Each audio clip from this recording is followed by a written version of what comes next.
परमात्मा कहते निरंजन धन तेरा दरबार, निरंजन धन तेरा दरबार, जहाँ पर तनिक न न्याय विचार। भाई वैश्या उड़े मुल मुल खासा, गल मोतियों के आरे। वैश्या उड़े मुल मुल खासा, गल मोतियों के आरे।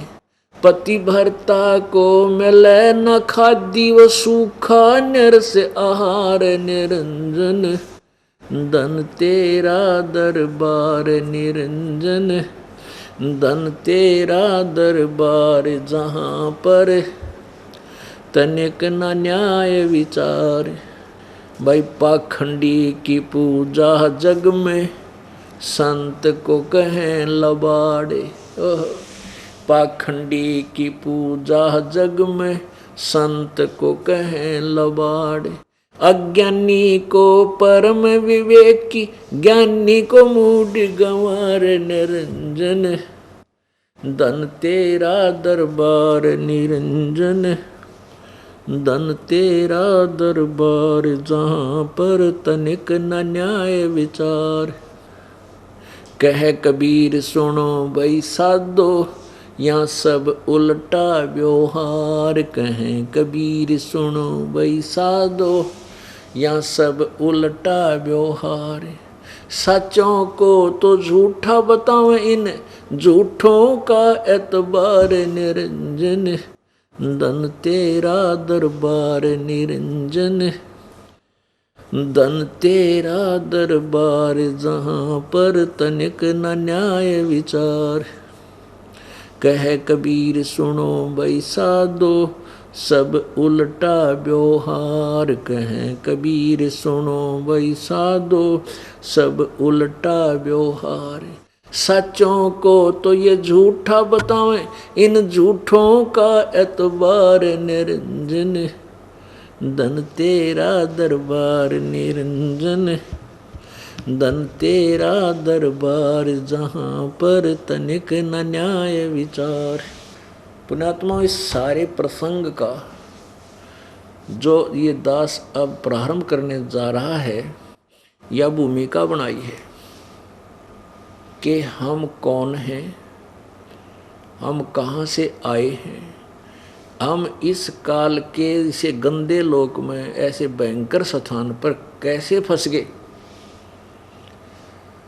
ये सृष्टि रचना आपको सुनाना चाहता है ये दास। उसके लिए भूमिका बनाई है कि इस काल ने पूर्ण रूप से अज्ञान भर रखा है।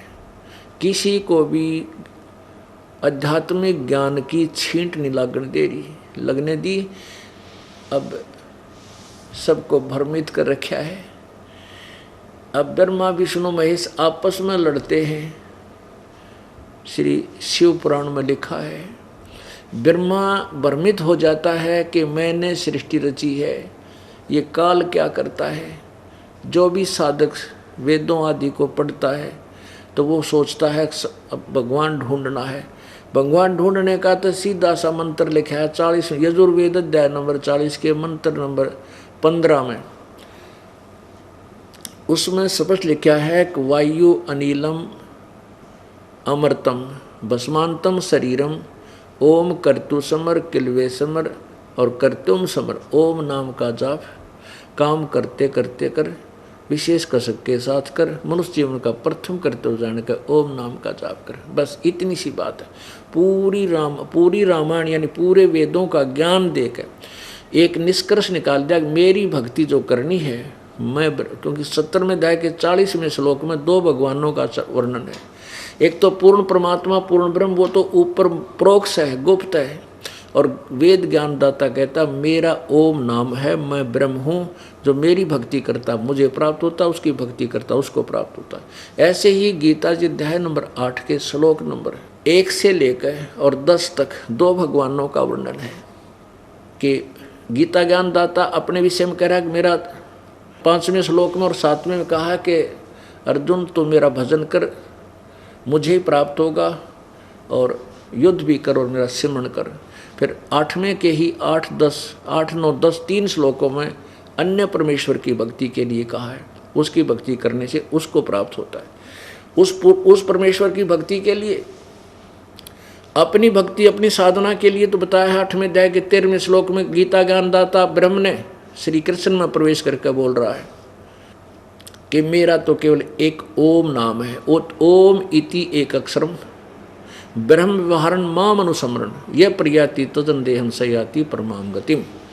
गीता ज्ञानदाता कहता है मेरा तो एक ओम नाम है, जो अंतिम श्वास तक मेरा ये सिमरण करता हुआ शरीर छोड़ जाता है। जैसे वेद के यजुर्वेद अध्याय नंबर 40 के मंत्र नंबर 15 में कहा है, वही इसी में गीता जी अध्याय नंबर 8 के श्लोक नंबर 13 में कहा जा रहा है कि अंत में मैं जो शरीर छोड़कर जागा इस मेरे इस ओम नाम के जाप का करता हूँ तो वो मेरे वाली परम गति को प्राप्त करता है। अपनी परम गति को अपनी साधना किसी उपलब्धि को गीता जी अध्याय नंबर 7 के श्लोक नंबर 18 में अनुत्तम कहा है। इसलिए 18वें अध्याय के 62वें श्लोक में कहा कि अर्जुन तू सर्वभाव से उस परमात्मा की शरण में जा, जिसकी कृपा से तू परम शांति और शाश्वत स्थान को प्राप्त होगा, यानी तेरा फिर जन्म मृत्यु कभी नहीं होगा। गीता जी अध्याय नंबर 15 के श्लोक नंबर 4 में भी यही प्रमाण है। उस परमात्मा के विषय में गीता ज्ञानदाता अध्याय नंबर 4 के श्लोक 34 में कहता है कि उस परमेश्वर के यथार्थ ज्ञान यथार्थ महिमा को समझने के लिए, जिसके विषय में गीता जी अध्याय नंबर 4 के श्लोक 32 में कहा है, उसके लिए तत्वदर्शी संतों की खोज कर उनको दंडवत प्रणाम करने से कपट छोड़कर उनको प्रसन्न करेगा, जब वो तुम्हें तत्व ज्ञान का उपदेश करेंगे। तो उस परमात्मा के विषय में तो तत्वदर्शी संत बताएगा। तत्वदर्शी संत की पहचान अध्याय नंबर 15 के गीता जी में मंत्र नंबर 1 में बताई है कि उल्टे लटके हुए संसार रूपी वृक्ष को जो पूरे सर्वांग सहित बता देगा, ऊपर को जड़ कौन भगवान है, तना कौन है, डार कौन है और ये तीनों शाखा कौन है। परमेश्वर कबीर जी स्वयं ही तत्वदर्शी संत की भूमिका कर गए थे जब बनारस में जुलाहे के रूप में आए थे। परमेश्वर ने बताया था अक्षर पुरुष एक पेड़ है, निरंजनवा की डार और तीनों देवा शाखा हैं, ये पात रूप संसार।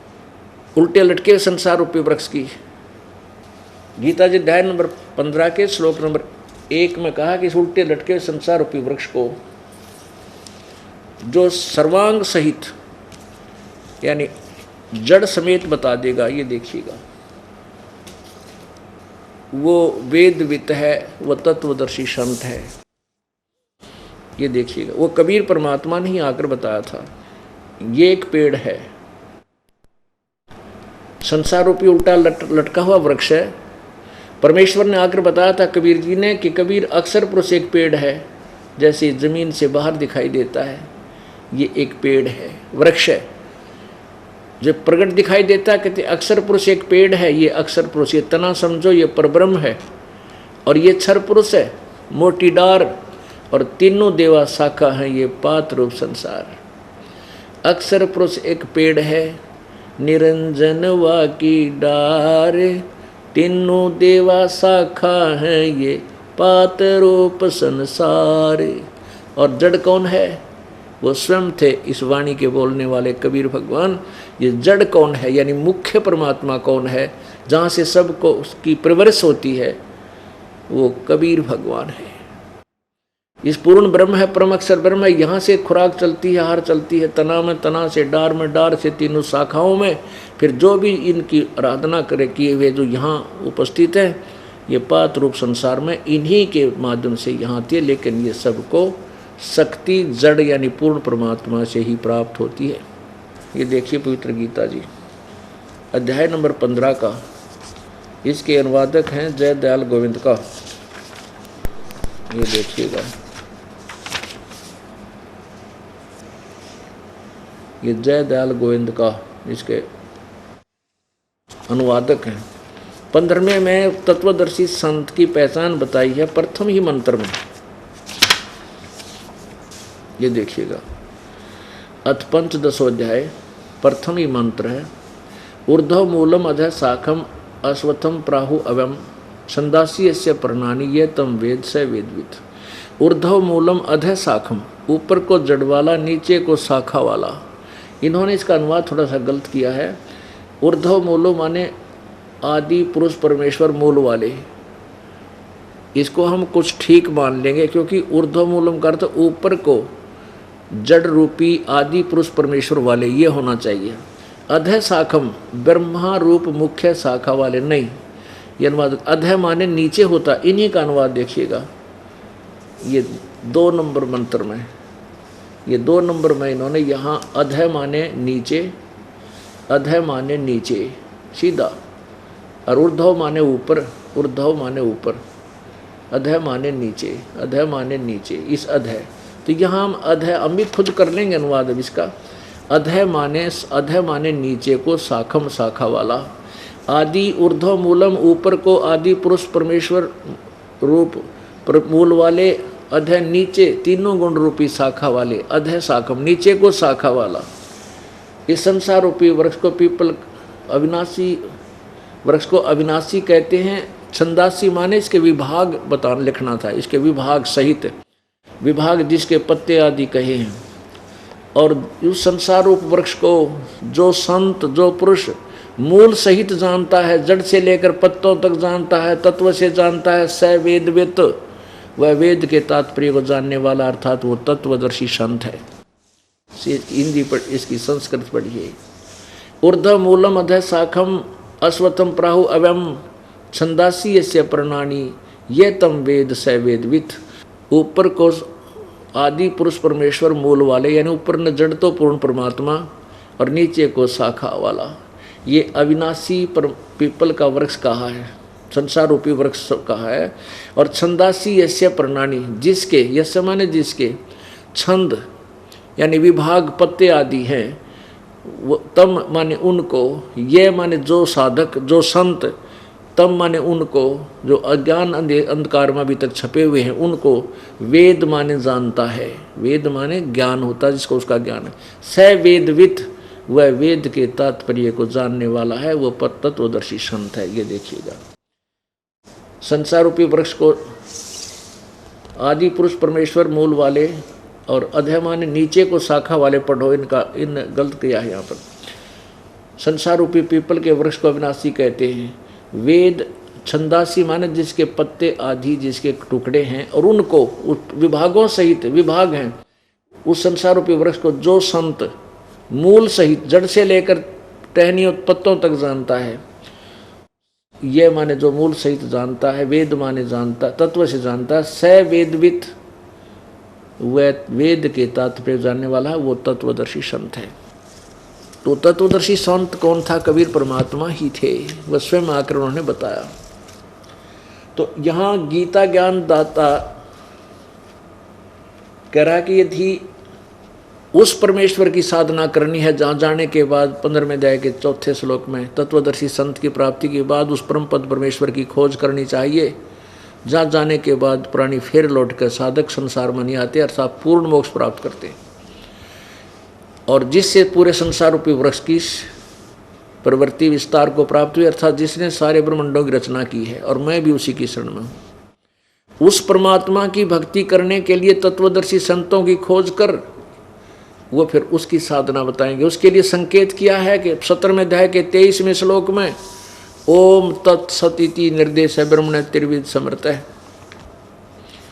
ओम तत्सत, ब्रह्मण माने पूर्ण परमात्मा की साधना का, तो केवल ये 3 अक्षर का मंत्र है, ओम तत्सत। ये देखिएगा, ये पवित्र गीता जी अध्याय नंबर 17 का श्लोक नंबर 23। ओम तत्सत इति निर्देश ब्रह्मण त्रिविध समर्थ ब्राह्मणा तेन वेदा च यगा च विहिता पुरा। ओम तत्सत, ऐसे 3 प्रकार का सच्चिदानंद घन ब्रह्म का नाम कहा है।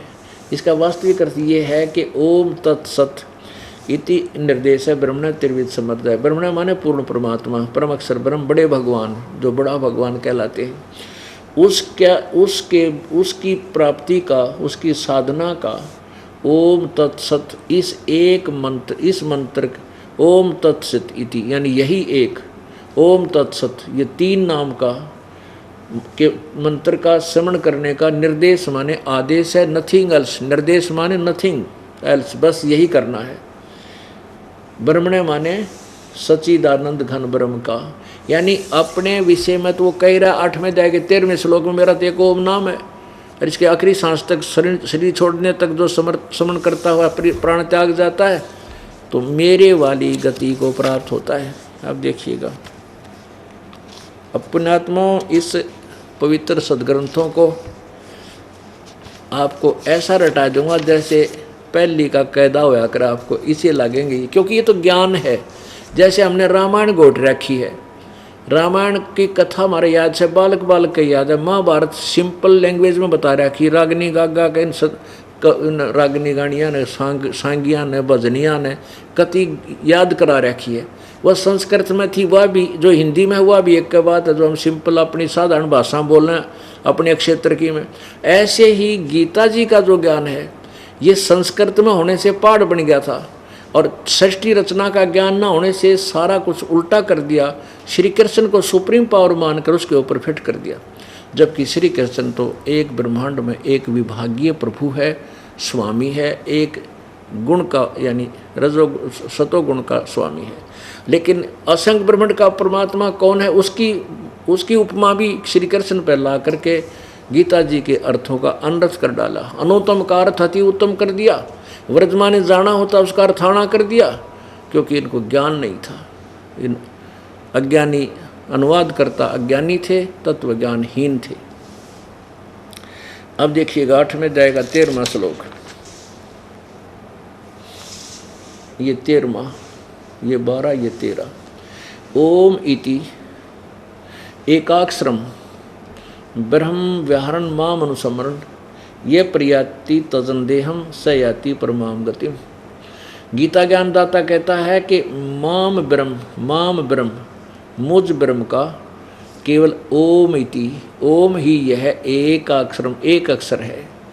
व्यवहारण माने उच्चारण करके, अनुसमण माने सुमन करने का, सुमन करता हुआ। मेरा एक मुझ ब्रह्म का एक ओम मंत्र है, इसका उच्चारण करके सुमन करता हुआ यह प्रयाति तजन देहम सयाति परमाम गतिम, जो इस अंतिम शरीर छोड़कर चला जाता है, अंतिम सांस तक इस ओम नाम की भक्ति करता है, वो परम गति परमाम गतिम परम गति को प्राप्त होता है। अपनी ये तो इसका ओम नाम है। और अपनी गति को 7वें अध्याय के 18वें श्लोक में ये गीता ज्ञानदाता कहता है मेरे वाली साधना भी अनुत्तम है। 7वें अध्याय का 18वां श्लोक है। अब क्या बताया है कि उद्धारा सर्वे एव एते ज्ञानी तु आत्मा एव मे मतम। गीता ज्ञानदाता कहता है कि जो 4 प्रकार के भगत थे उनमें से ज्ञानी जो है ये हैं तो सभी उदार माने अच्छी आत्मा, ये मेरे विचार में है। परंतु आस्तित से ही युक्ता माम एवं अनुत्तमाम गतिम, ये सभी श्रद्धालु मेरे वाली अनुत्तमा माने घटिया गति में आस्थित हैं, आश्रित रहे, क्योंकि इनको तत्वदर्शी संत नहीं मिला। तो तत्वदर्शी संत नहीं मिला वो ब्रह्म की साधना करेगा। जिसको तत्वदर्शी संत मिल जाओ तो 3 नाम का जाप करेगा, पूर्ण परमात्मा की प्राप्ति करेगा। इन्होंने क्या किया है, अनुत्तम का अर्थ अति उत्तम कर दिया इन अज्ञानी अनुवादकर्ताओं ने। एक ने नहीं, आप किसी की अनुवाद उठा के देख लो, सब ने एक कुएं का पानी पी रखा है, अति उत्तम कर दिया। अनुत्तम माने अति उत्तम, बैड माने गुड होया करे कदे, बैड का अर्थ गुड लिखे हैं तो कितना बुद्धिमान हो सकता है सोच लेना। तो क्या कहते हैं समास में, ये अड़ंगा अड़ानी है, कहते हैं समास के अंदर अनुत्तम का अर्थ अति उत्तम हो जाता है। अरे भले आदमियों, वो भी शंका समाधान किया है।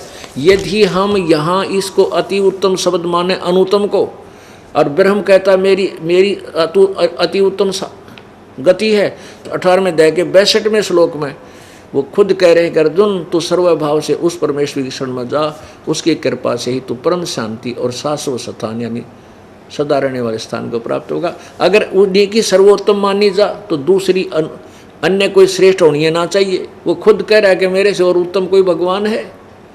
गीता जी अध्याय नंबर 15 के श्लोक नंबर 16 और 17 में 3 भगवान बताए। अपनी सतीथि बताता क्षर पुरुष क्षर ब्रह्म ये खुद है, और अक्षर ब्रह्म अक्षर पुरुष ये वो पर ब्रह्म है। और तीसरा ये दोनों ही नाशवान है, क्षर पुरुष भी और अक्षर पुरुष भी, और इनके श्लोक के सभी प्राणी भी नाशवान, लेकिन जीवात्मा अमर है। 15वें श्लोक के अध्याय के 17वें श्लोक में स्पष्ट किया कि उत्तम पुरुष तो अन्य, यानी वो श्रेष्ठ भगवान तो कोई और ही है, परमात्मा इति उदारते। और ये लोकतर्यम आविश्य विभर्ति अवैश्वर, जो तीनों लोकों में प्रवेश करके सबका धारण पोषण करता है, वो अविनाशी परमात्मा है। तो यदि वहाँ समास वाला हिसाब बिल्दा फिट होता, समास के मान ले हम अनुत्तम को अति उत्तम मान लिया, भाई इस श्री जो गीता ज्ञान दे रहा है भगवान, इस तो ऊपर कोई है नहीं इस गीता ज्ञान में, ये सर्वश्रेष्ठ, फिर तो हम मान लेते थारे समाज ने भी, हम नहीं शर में दर्द करते। वो तो कह रहा है मेरे से उत्तम तो कोई और भगवान है, तो वो समास वाला भी वहाँ आपका अड़ंगा ठीक, अड़ाना ठीक नहीं, वो गलत कर रखे। अपने आत्मा आपने उल्टा लटका संसार रूपी वृक्ष देखा, अब जड़ से खुराक चलती है पौधे को, पेड़ को, तना में आती है, तना से डार में, डार से शाखाओं में, फिर पत्तों में आती है। ऐसे ही गीता जी अध्याय नंबर 15 के श्लोक नंबर 16 और 17 में 3 भगवान बताए, ये देखिएगा। गीता अध्याय नंबर 15 का, और इसमें ये स्पष्ट हो जाता है कि वो पूर्ण परमात्मा ही से ही सबका पालन होता है। ये देखिएगा गीता जी, ये वही पवित्र गीता जी अध्याय नंबर 15 और श्लोक ये 16। द्वौ इमौ पुरुषौ लोके क्षर च अक्षर एवं च क्षर सर्वाणि भूतानि कुटस्थ अक्षर उच्यते। द्वौ माने दो, इमौ माने इस काल के, इस मिट पृथ्वी वाले लोक में, ये परब्रह्म, ये क्षर पुरुष ये ब्रह्म है, अक्षर पुरुष ये परब्रह्म है। इस क्षर और अक्षर पुरुष माने प्रभु, इनके लोक में, इस क्षर पुरुष और अक्षर पुरुष के लोक में सभी प्राणियों, इनके भी सभी प्राणियों के शरीर तो नाशवान हैं, क्षर हैं, और जीवात्मा अविनाशी है। देखिए अनुवादिनी का किया हुआ। इस संसार में नाशवान और अविनाशी ये भी 2 प्रकार के पुरुष हैं। इस संसार में नाशवान और अविनाशी भी ये 2 प्रकार के पुरुष हैं, यानी प्रभु हैं। 2 प्रकार के प्रभु, पुरुष माने परमात्मा है, भगवान है। और संपूर्ण प्राणियों के शरीर तो नाशवान और जीवात्मा अविनाशी कहा जाता है। ये क्षर पुरुष और ये अक्षर पुरुष, क्षर और अक्षर। क्षर पुरुष, ये क्षर तो ब्रह्म है, अक्षर ये परब्रह्म है। पुरुष यहाँ भी लगा सकते हैं, क्षर पुरुष और अक्षर पुरुष, ये 2 भगवान हैं। तो यहाँ 2 प्रकार के प्रभु माने, ये पुरुष माने परमात्मा। अगर हम इन्होंने उलझा दिया, यहाँ भगवान ना लिखा, परमात्मा नहीं लिखे, अनाड़ी ज्ञान तो था नहीं। अब यहाँ क्लियर हो जाता है कि उत्तम पुरुष है, यानी उत्तम भगवान, उत्तम प्रभु तो कोई अन्य ही है। उत्तम पुरुष है तो अन्य परमात्मा इति उदारते, जिसको भगवान कहा जाता है, वो श्रेष्ठ पुरुषोत्तम तो कोई और है। ये लोकतर्यम आविश्य विभर्ति अवैश्वर है, जो तीनों लोकों में प्रवेश करके सबका धारण पोषण करता है। उत्तम पुरुष यानी उत्तम परमात्मा तो कोई और ही है, जो तीनों लोकों में प्रवेश करके सबका धारण पोषण करता है। अविनाशी परमेश्वर परमात्मा इस प्रकार कहा गया है। अब ये भी क्लियर हो गया कंसेप्ट कि गीता जी अध्याय नंबर 7 के श्लोक नंबर 18 में अनुत्तम शब्द इन्होंने गलत किया, सर्वश्रेष्ठ अति उत्तम गलत कर रखा है।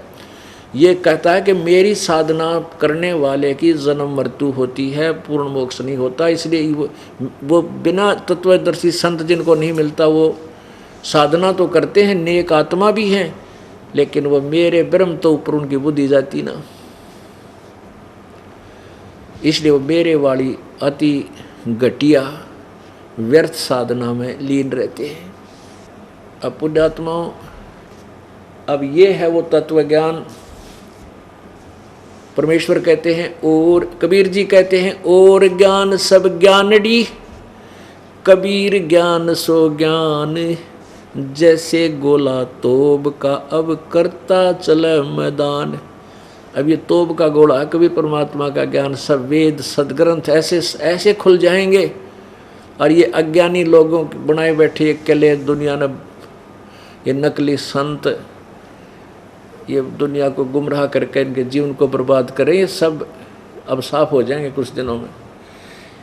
कुछ दिनों में ये अकेले बैठे पाओगे उन आश्रमों में, इनको कोई सलूट मारनी नहीं रहेगा, इनसे इतनी नफरत हो जाएगी, क्योंकि मनुष्य जीवन को बर्बाद करें अपने स्वार्थ में।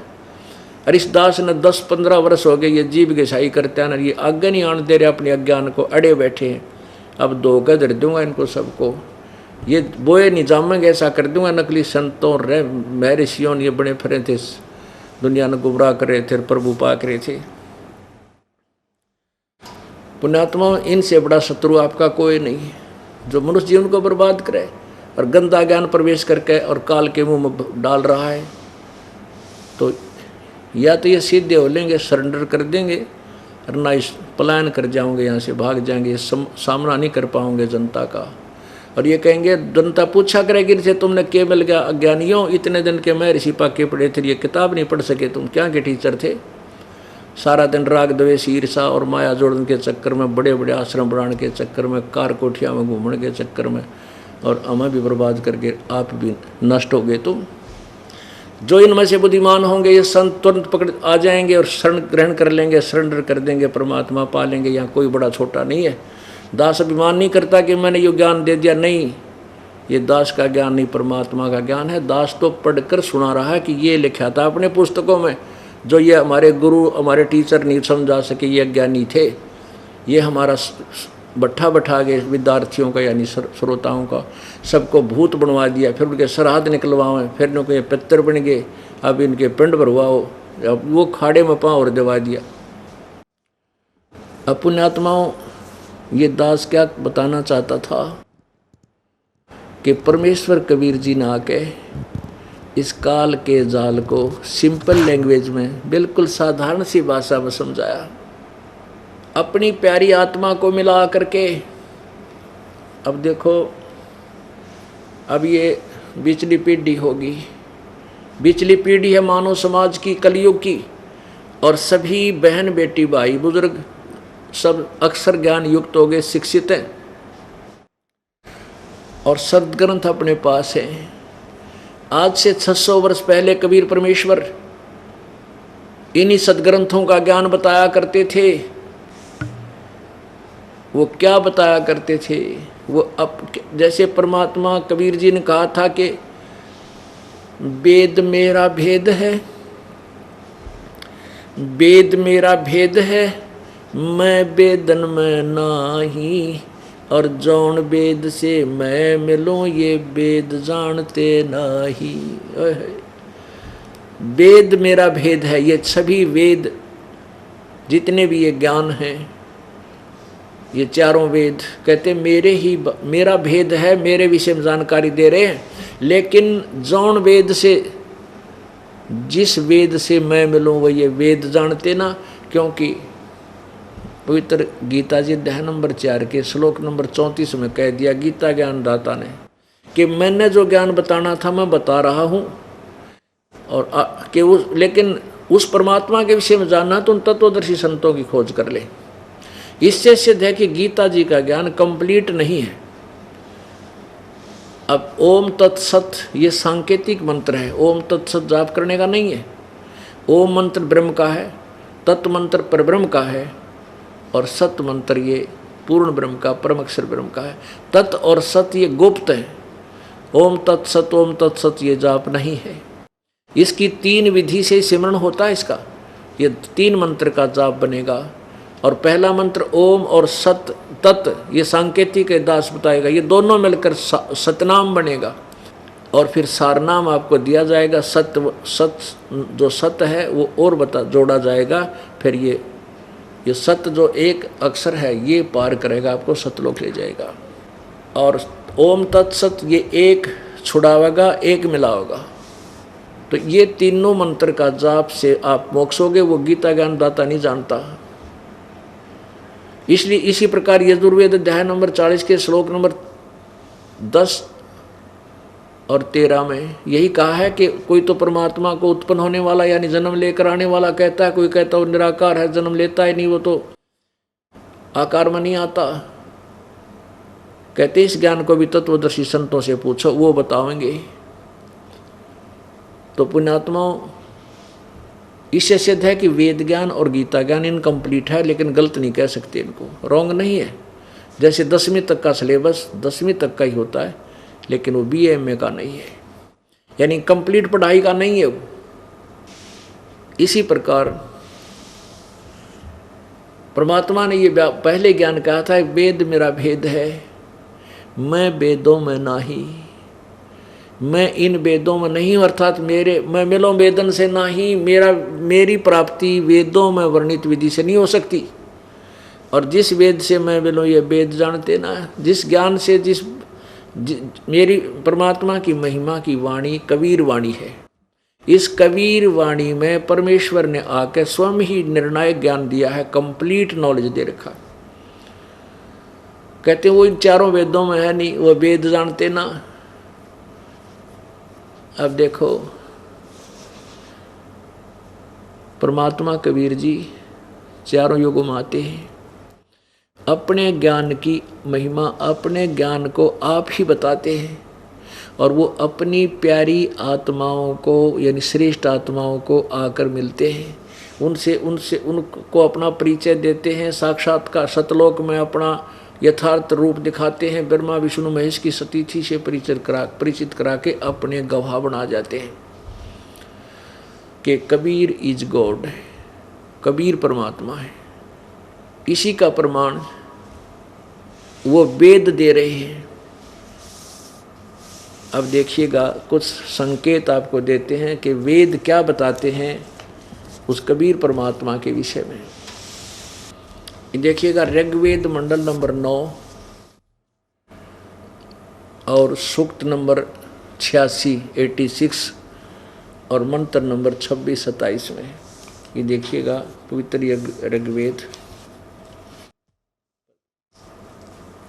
ऋग्वेद मंडल नंबर 9-10।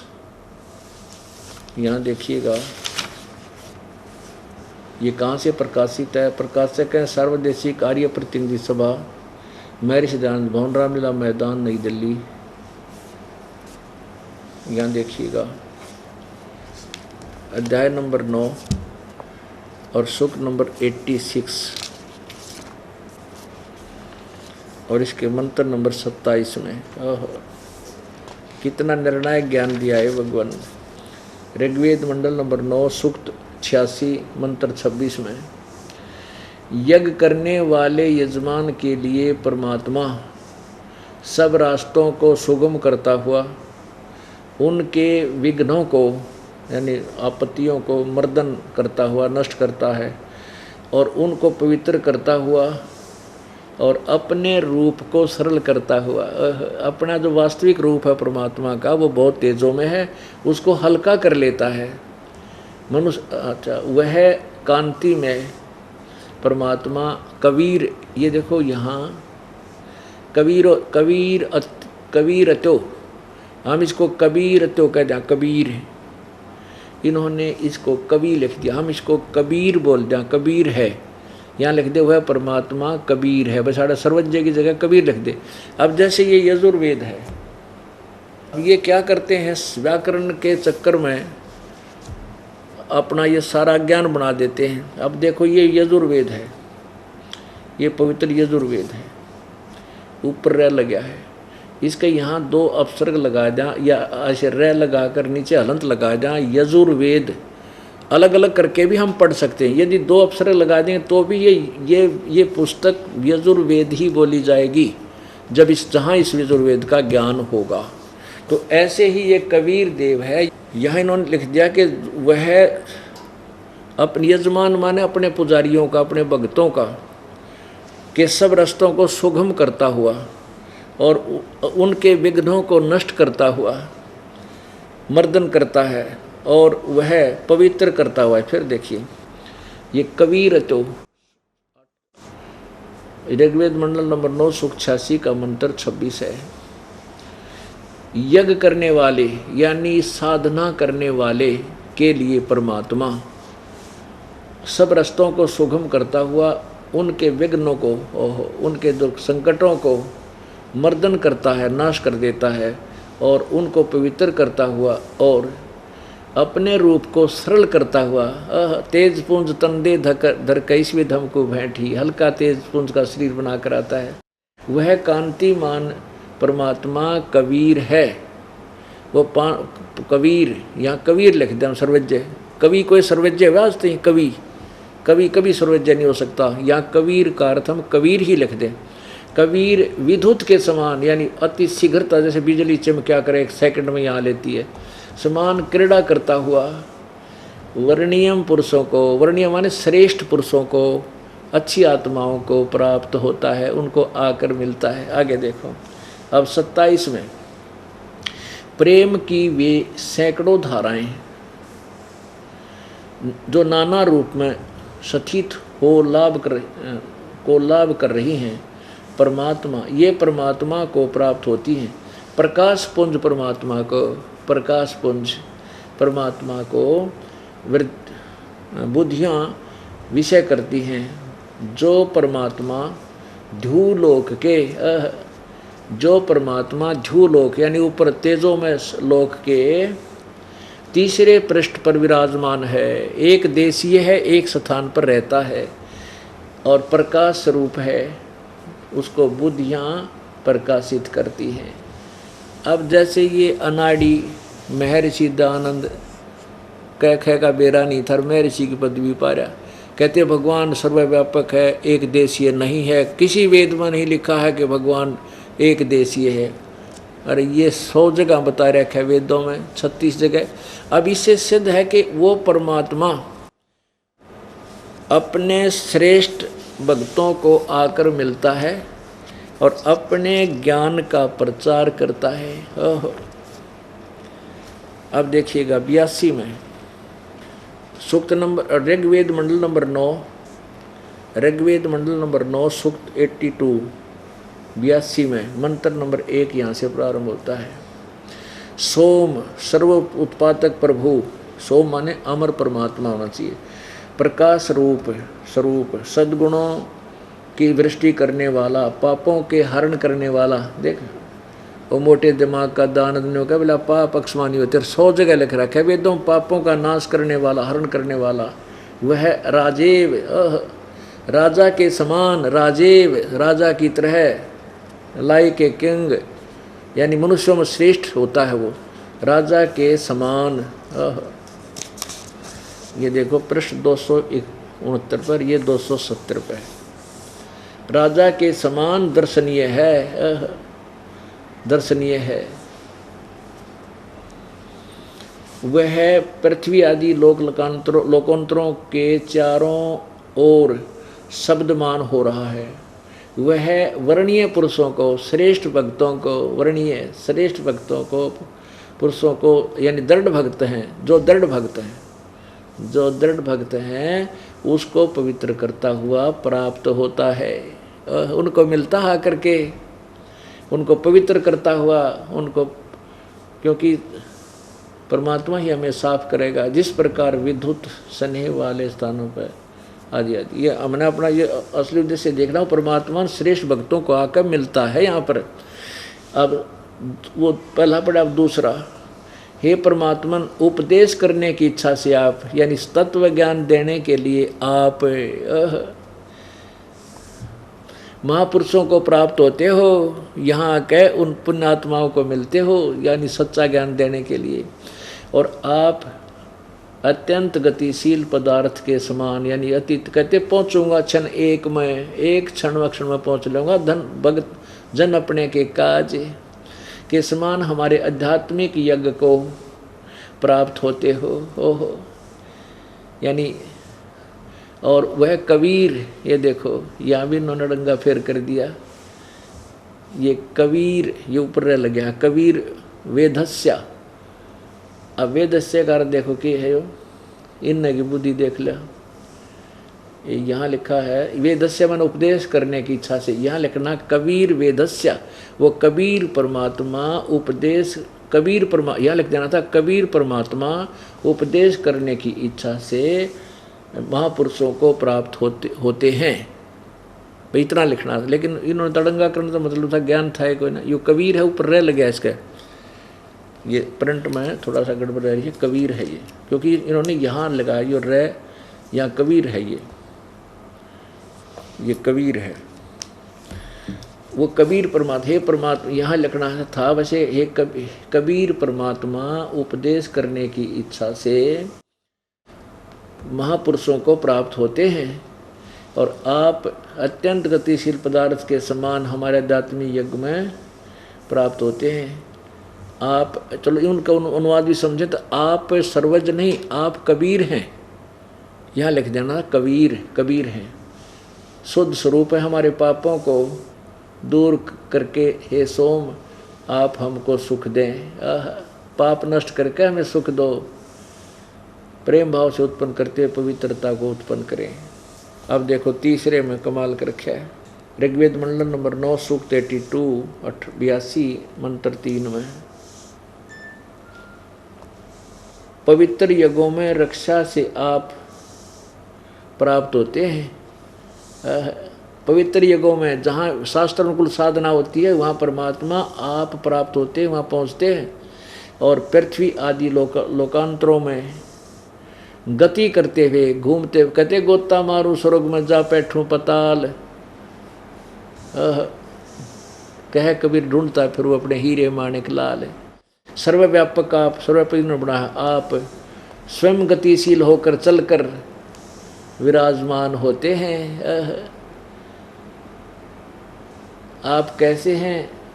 आप सबके तर्पक हैं और सबके रक्षक हैं, बड़े से बड़े गतिशील पदार्थों के नियंता हैं, पृथ्वी आदि लोकांतरों के केंद्र होकर सब पदार्थों को की रक्षा करते हैं। अब इससे सिद्ध है कि वो परमात्मा, कबीर परमात्मा, कबीर देव मनुष्य जैसा है, राजा के समान, यानी क्योंकि यहाँ आकर के परमात्मा जब आता है तो बहुत बड़े एक वृंद का, बहुत बड़े भगत वृंद का, समूह का एक मुखिया होता है, गुरु होता है। तो ऐसे कहते हैं आप एक राजा की तरह बहुत बड़े समूह का कि महाराज होते हो, महाराज समझो शब्द इनका यहाँ है, और अपने श्रेष्ठ भक्तों को आकर आप मिलते हो। अब वो परमात्मा स्वयं आकर के अपने यथार्थ ज्ञान को देते हैं। अब और दिखाते हैं पुण्यात्माओं, क्योंकि आप इतनी दूर से आते हो, काम अपना कार्य छोड़ कर आते हो, तो आपको यहाँ बैठकर कितने सुविधा आपको दी है परमात्मा ने, हम दासों के माध्यम से। आप इतनी प्यारी आत्मा हो परमेश्वर की, पहले तो आपको घर से लाए प्रेरणा करके, आपके काम की व्यवस्था करी, फिर यहाँ हमारी ड्यूटीदार रखी, आपके आने से पहले मैट बिछाएं, हमारे बच्चे रोटी खाना व्यवस्था करें, और फिर अमृत वर्षा आपको ये दूध पिलाया जाता है परमेश्वर की अमृतवाणी का। आपको, आपकी आत्मा को पाला जा रहा है जैसे बच्चे को माँ पिलाया कर दूध। तो अब आपने थोड़ा सा समय भी इसमें देना पड़ेगा, क्योंकि यार नींद तो दुश्मन है। अब तो हम चल मस्ती मार लेंगे, सो जाएंगे, कोई ना उठावेगा सवेरे तक, फिर बनाएंगे कुत्ते, गली में सोएंगे, 1 सेकंड नहीं सोने दे कोई। कभी कोई बैल आ रहा है, कोई मोटरसाइकिल ट्र करेगा, वो फिर देख कर भागेगा, फिर कोई ना सोने दे आपको। तो अब थोड़ी सी नींद को कम करके हम सावधान होकर डर के ये ज्ञान ग्रहण करें। अब आपको बताते हैं वो कबीर परमात्मा अपने यथार्थ ज्ञान को स्वयं ही लेकर आता है। यजुर्वेद अध्याय नंबर 29 के मंत्र नंबर 25 में देखिएगा। पवित्र यजुर्वेद, ये महर्षि दानव सरस्वती द्वारा ही इसका अनुवाद है। ये कहाँ से प्रकाशित है? सार्वदेशिक कार्य प्रतिनिधि सभा 2/5 महर्षि दानव भवन, रामलीला मैदान, नई दिल्ली से। इसका 29 ये देखिएगा। ये 29वां का 25वां श्लोक आपको दिखाएंगे, मंत्र दिखाते हैं। इसमें स्पष्ट लिखा है कि वो कबीर परमात्मा अपना चिकित्वान यानी स्वस्थ ज्ञान लेकर के स्वयं ही प्रकट होता है। ये देखो, यो है 29, 1 कम 30, यह संस्कृत है जिसे हम पाठ समझ रहे थे, अपने पूर्वज पहला सीधे ने बोला अरे एक घाट एक कम 30, ये 29, एक कम 30 यानी 29वां अध्याय है। ये है 25वां मंत्र। समीदो अध्याय मनुष्य है दुरोणे, देव है देवान यज असी जात वेद आ च वह मित्रम है चिकित्सवान तवम दूत कबीर असी परचेता। अब देखो कबीर असी परचेता चिकित्वान मित्रम है। अब इसका अर्थ ये है कि मनुष्यों के इस शरीर रूपी घर में जो है ये समीधा माने वर्तमान में जो उस समय जैसे जब परमात्मा आते हैं उस समय इन मनुष्यों को एक अज्ञान रूपी शिक्षा दी गई होती है उन अज्ञानी दूतों को द्वारा। तो वो जो वास्तविक पूजा है उससे अपरिचित होते हैं। जैसे देवान यजसी जात वेद है, वो परमात्मा तत्वदर्शी संत की भूमिका बना करके जो वास्तविक परमात्मा की देवताओं के देव की जो पूजा पूर्ण परमात्मा की पूजा है उसको नहीं बताते। तो वो परमेश्वर स्वयं ही कबीर चिकित्वान तवम दूत कबीर असी परचेता।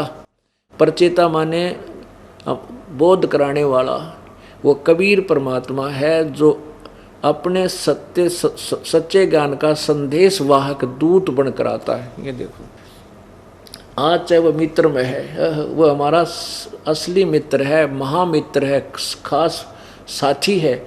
और वो चिकित्वान वह माने लेकर आना, चिकित्वान माने स्वस्थ ज्ञान को, दूत एक संदेश वाहक बनकर कबीर असी परचेता तवम, ये तो माने वह कबीर पर ही कबीर असी कबीर है, परचेता माने बोध कराने वाला, वो कबीर परमात्मा। हम कबीर कहते हैं, कबीर लिख रहा क्या शुद्ध हिंदी में, तो वो कबीर परमात्मा है। और ये ऋग्वेद मंडल नंबर 9 के सूक्त नंबर 82, 86 और भी सैकड़ों स्थानों पर यह प्रमाण लिखा है कि वो परमात्मा स्वयं ही आता है और अपने ज्ञान को आकर के स्वयं ही बताता है। वो क्या बताता है, अब ये 5 मिनट की उसका परमात्मा ने जो अपना वेद सिंपल लैंग्वेज में कबीर वाणी में अपनी सच्चिदानंद घन की वाणी में लिखा है वो बताते हैं, जो वेदों और गीता से और पुराणों से मेल खाता है। और वो अपनी प्यारी आत्माओं को आकर मिलता है, श्रेष्ठ भक्तों को। किन किन को मिले, उन वरिष्ठ भक्तों को, दृढ़ भक्तों को। किस किस को मिले, आदरणीय धर्मदास साहिब जी को, आदरणीय महर्षि रामानंद साहिब को, आदरणीय दादू साहिब को, आदरणीय मुरुकदास साहिब को, आदरणीय गरीबदास साहिब को, आदरणीय नानक साहिब को। इन श्रेष्ठ भक्तों को परमात्मा स्वयं आकर मिले, वो कबीर देव। और धर्मदास जी को क्या बताया, उन सभी को क्या क्या बताया परमात्मा ने, सृष्टि रचना स्वयं आकर सुनाई। धर्मदास ये जग बोराना, कोई न जाने पद निर्वाणा। यही कारण मैं कथा पसारा, जग से कहिए एक राम नियारा। ये धर्मदास जी पहले ब्रह्मा विष्णु महेश की पूजा करते थे, विष्णु के पुजारी थे। और साथ में जैसे हम भी खिचड़ी ज्ञान कर रहे थे, श्री विष्णु जी के पक्के पुजारी, फिर ओम नमः शिवाय, ओम नमः शिवाय, फिर जय शेरा वाली, जय पार्वती माता की, जय गणेश देवा, ये साजले सारे कुछ ही कराया करते थे। लेकिन इष्ट हमारा विष्णु जी था। ऐसे ही धर्मदास जी विष्णु जी को इष्ट मानते थे। ऐसे ही नानक साहिब जी पहले ब्रजलाल पांडे से गीता पढ़ा करते थे और विष्णु को ही सुप्रीम पावर मान रहे थे। खुद परमेश्वर ने आकर के बेई नदी से उनको सतलोक ले जा करके अपने से परिचित कराया। उसके बाद नानक साहिब ने परमात्मा की महिमा कलम तोड़ गाई है। तो धर्मदास जी को परमात्मा ने स्वयं बताया है, धर्मदास ये जग बोराना, कोई न जाने पद निर्वाणा। परमेश्वर ने कहा कि धर्मदास, ये सभी संसार विचलित है, किसी को भी मोक्ष मार्ग का ज्ञान नहीं है, निर्वाण पद मोक्ष मार्ग का ज्ञान नहीं है। यही कारण मैं कथा पसारा, जग से कहिए एक राम नियारा। सबसे कहिए, इन सब से, जग से न्यारा एक और परमात्मा। वो अपनी महिमा आप ही गा रहे हैं प्रभु जी। यही ज्ञान जग जीव सुनावो। ओह, कहते हैं जो मैं तुझे ज्ञान बता रहा हूँ ये सब न बता दे और सब जीवों का भ्रम नसाओ। ये भरमा रखा है काल के दूता ने, नकली संतों ने। यही ज्ञान जग जीव सुनावो, सब जीवों का भ्रम नसावो। अब मैं तुमसे कहूँ चिताई, तेरे देवन की उत्पत्ति भाई। अब धर्मदास जी वो घिसा पिटा लोक वेद सुन रखा था, ब्रह्मा विष्णु महेश अजर बजमर है, इनके कोई माता पिता नहीं, सर्वेश्वर महेश्वर कालज मृत्युंजय, पता नहीं क्या संज्ञा दे रहा था। तेरा गजब हुई हो। अब परमात्मा कह रहे हैं अब मैं तुमसे कहूँ चिताई। तू कह रहा था ब्रह्मा विष्णु महेश के माता पिता कोई नहीं है, अब मैं तीनों देवताओं की कैसे जन्म हुआ इनकी उत्पत्ति बताता हूँ तेरे को, तेरे ब्रह्मा विष्णु महेश की, रजगुण ब्रह्मा सतगुण विष्णु तमगुण शिव जी की। कुछ संक्षेप कहूँ गौराई, सब संशय तुम्हारे मिट जाई। कहते कुछ संक्षिप्त सा बता दूंगा, इससे मैं तेरे सारे संशय खत्म कर दूंगा। भरम गए जग वेद पुराना, आदि राम का भेद न जाना। राम राम सब जगत बखाने, आदि राम कोई बिरला जाने। राम राम तो सब कहें, भगवान भगवान।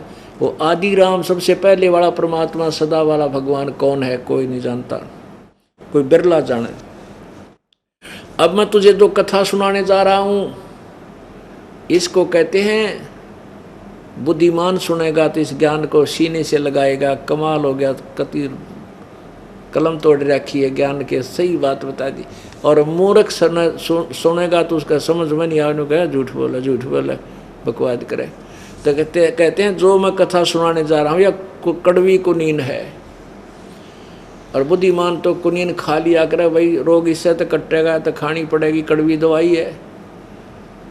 और मूर्ख थूक देता है, वो मृत्यु को प्राप्त हो जाता है।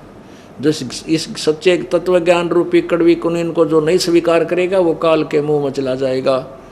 और जो इसको फांकी मार गया, सुन गया और इसके अनुसार ढल गया तो वो मोक्ष हो जाएगा उसका।